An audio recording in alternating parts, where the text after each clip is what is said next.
শুভ সকাল সবাইকে। সবাই কেমন আছেন? আশা করি সবাই ভালো আছেন, সুস্থ আছেন। আজকের ভিডিওটি শুরু করছি সকাল থেকে।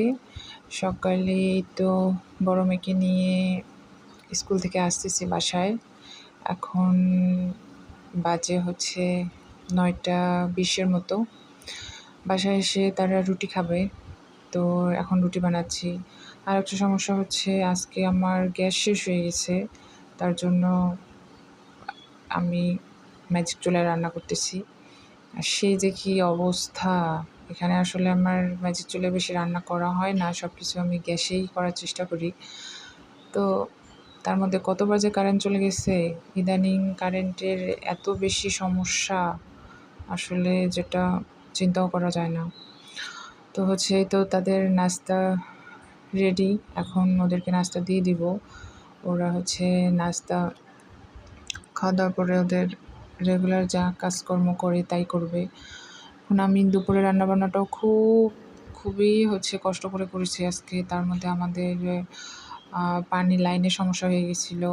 এসব কিছু মিলে খুবই আর কি সমস্যা। তো তারপরে তো বিকেলবেলা আমরা শিল্পকলায় মেয়ের ক্লাস ছিল, তো ওটা শেষ করে এখন বাসার দিকে রওনা দিচ্ছি।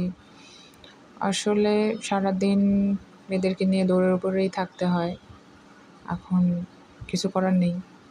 অবশ্য আমার খারাপ লাগে না। অনেকেই হয়তো বা ভাবে সারাদিন এই তো বাসায় আসি, আবার দেখি একটু পরে বাইরে চলে যায়, এই দৌড়ের উপরেই থাকে। এটা আসলে আমার কাছে খারাপ লাগে না, ভালোই লাগে। ওদের সাথে সাথে আমারও একটু ঘোরাঘুরি হয়ে যায় আর কি। কী বলবো?